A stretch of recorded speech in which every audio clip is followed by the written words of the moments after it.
Good morning, Stonehouse Presbyterian Church and Stonehouse Preschool. My name is Alex Krieger, and I'm the pastor of Stonehouse, and it's wonderful to be with you all today.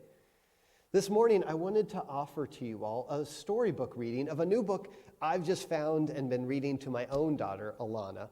I absolutely love this book. I really love the work of Julia Donaldson and Axel Schefler, and this book is called The Spiffiest Giant in Town.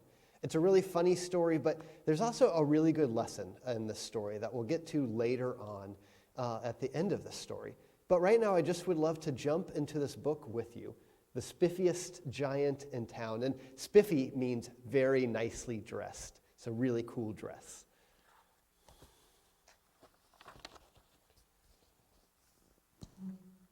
George was a giant, the scruffiest giant in town. That means not very well dressed at all. He always wore the same pair of old brown sandals and the same old patched up gown. "I wish I wasn't the scruffiest giant in town," George said sadly.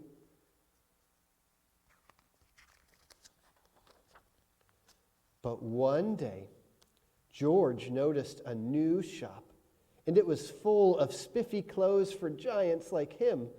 So George bought a spiffy shirt, a spiffy pair of pants, a spiffy belt, a spiffy striped tie, some spiffy socks with diamonds on the sides, and a pair of spiffy shiny shoes. "Now I'm the spiffiest giant in town," George said proudly. He was so happy to have these new, wonderful clothes. George left his old clothes behind in the shop. There's his gown, and there's his brown sandals. He was about to go home when he heard a sound. On the sidewalk stood a giraffe who was sniffing sadly. "What's the matter?" asked George. There's the giraffe. And there's George with his nice, great, spiffy clothes. "It's my neck," said the giraffe. "It's so very long and so very cold. I wish I had a long, warm scarf." What can George do? "Cheer up," said George, and he took off his spiffy striped tie. "It didn't match my socks anyway," he said, as he wound it around and around the giraffe's neck. It made a wonderful scarf. "Thank you," said the giraffe. As George strode toward home, George sang to himself, "My tie is a scarf for a cold giraffe, but look me up and down, I'm the spiffiest giant in town." Let's see what happens next to George. George came to a river, and on a boat stood a goat who was bleating loudly. "What's the matter?" asked George. "It's my sail," said the goat. "It blew away in a storm. I wish I had a strong new sail for my boat. See, without a sail, you can't go anywhere." The goat was very sad. What could George do to help? "Cheer up," said George, and he took off his new white shirt. "It kept coming untucked anyway," he said, as he tied it to the mast of the goat's boat. "It made a magnificent sail." "Thank you," said the goat. George strode on, singing to himself, "My tie is a scarf for a cold giraffe. My shirt's on a boat as a sail for a goat. But look me up and down, I'm the spiffiest giant in town."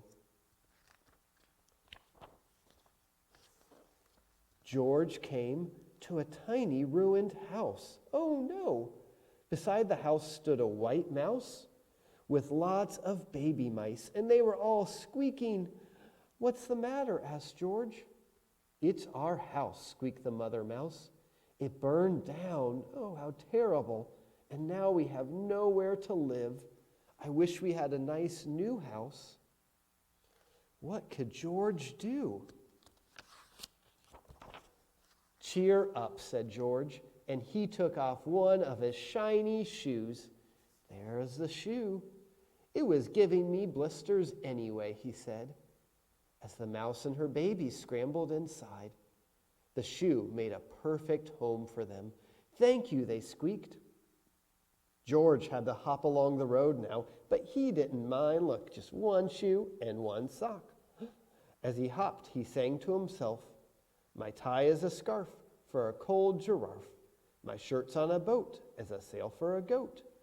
My shoe is a house for a little white mouse. But look me up and down, I'm the spiffiest giant in town." Who was George going to meet next? George came to a campsite. Beside a tent stood a fox.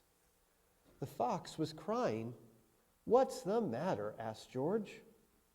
"It's my sleeping bag," said the fox. "I dropped it in a puddle. I wish I had a warm, dry sleeping bag." "You can't sleep in that now. It's all wet and cold." What can George do? "Cheer up," said George, and he took off one of his socks with diamonds on the side. "It was tickling my toes anyway," he said, as the fox snuggled into it and made a very fine sleeping bag. "Thank you," said the fox. George hopped on, singing to himself, "My tie is a scarf for a cold giraffe. My shirt's on a boat as a sail for a goat. My shoe is a house for a little white mouse. One of my socks is a bed for a fox. But look me up and down, I'm the spiffiest giant in town." George came to a big, squishy bog. Beside the bog stood a dog. The dog was howling. "What's the matter?" asked George. "It's this bog," said the dog. "I need to get across, but I keep getting stuck in the mud. I wish there was a safe, dry path." So what can George do? "Cheer up," said George, and he took off his spiffy new belt. "It was squeezing my tummy anyway," George said, as he laid it down over the bog. "It made an excellent path." "Thank you," said the dog. The wind then started to blow, but George didn't mind. He hopped on, singing to himself, "My tie is a scarf for a cold giraffe. My shirt's on a boat as a sail for a goat. My shoe is a house for a little white mouse. One of my socks is a bed for a fox. My belt helped a dog who was crossing a bog. But my pants are falling down. I'm the coldest giant in town." Suddenly, George felt sad and shivery and not at all spiffy. Oh no, his shorts are down. He stood on one foot and thought, "I'll have to go back to the shop and buy some more clothes." He turned around and hopped all the way back to the shop. Hop, hop, hop. But when George got there, the shop was closed. "Oh no," cried George. He sank down onto the sidewalk and a tear ran down his nose. He felt as sad as all the animals he had met on his way home. But then, out of the corner of his eye, he saw a bag with something familiar poking out of the top. George took a closer look. "My gown," he yelled. "My dear old gown and sandals." George put them on. They felt wonderfully comfortable. "I'm the coziest giant in town," George cried.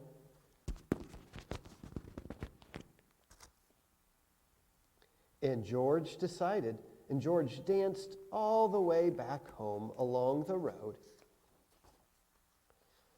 Outside his front door stood all the animals George had helped. They were carrying an enormous present. "Come on, George," they said, "open it up."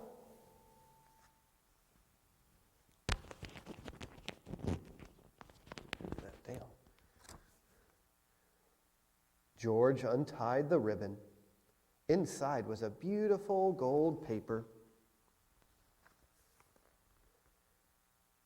And the paper was made into a crown and a card. "Look inside the card, George," said the animals.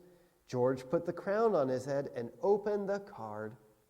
Inside, the card said, you gave your scarf to a cold giraffe. Your shirt's on a boat as a sail for a goat.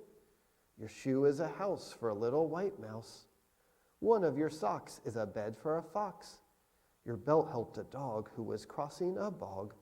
So here is a very fine crown to go with the sandals and gown of the kindest giant in town. What a wonderful card and wonderful crown. And that made George so very happy. Well, thank you for joining with me with this book, The Spiffiest Giant in Town. I love this book. I like the illustrations. And if you get a chance to read this book on your own, there's background characters in every page that are really cool to look for. A lot of fairy tale characters, and it's a fun game to kind of figure out who else is on each page. But in this story, this actually reminds me of someone else, someone who we talk a lot about here at this church. And that person's name, of course, is Jesus. Just as George gave everything he had to help those who were in need, Jesus did the same. When anyone needed healing, Jesus healed them. When they needed fed, he gave them food and drink. Jesus welcomed them and Jesus cared for them.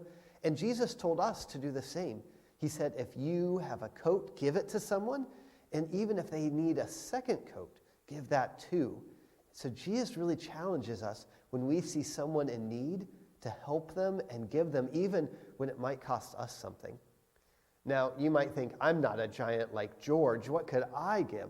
But there's plenty of stuff you can give at home. Maybe you have some clothes you've outgrown or some clothes that just aren't your style, and there's plenty of places you can give those clothes to. Maybe there's some books like this one that you've read so many times, but you're ready to give them to someone else who would love them too. And you can give those books to a library or to different places. And in these next few weeks, we're going to invite you to give, if you have, to give some money to people who need some help all over the world. In the season of Lent, which is the season leading up to Easter, we invite you to give to 1 great hour of sharing, which helps people who are hungry or who have lost their homes or are in need, giving money to them to help them. Now, you don't have to be rich to help out with this. Hopefully, if you got your Lenten bags, you got these fish boxes already. If not, I've got some extra up in my office I'm happy to share. But we're going to invite you over these next weeks to give to 1 great hour sharing with your fish box. And we're going to invite you every day to give a different item, a different amount that you would like to give. Maybe it's a nickel, maybe it's a quarter, maybe, if you're feeling really generous, it's $1. And every day, there's a calendar that we'll post up too. And the calendar shares how many of those items to give each day. So, like today is, it's Thursday. So today says give 3 units. So if you're given nickels, that'd be 3 nickels put in this box today as a sign for all the kids who are part of our church. If you look back at last Sunday, it says give 2 units for every child in your family. So I have 1 child, so I would give 2 units for that. If, for Saturday, it says share 1 unit for each baby you kiss this week, or 3 units if you were unable to kiss a child. So maybe if you have some kids at home and you give kisses to moms or dads, you can put them in here and give that this week. So we invite you to do so and know that when you give, like George, you get so much back, because those items, they're just items. But what really matters is the love that we share. Will you pray with me? Dear God, thank you that you gave so much to me, my family, my friends, this world, my clothes and books and toys. Help me to be like George. Help me to share and give. Amen. Thank you all so much, and I look forward to seeing you all soon. Bye.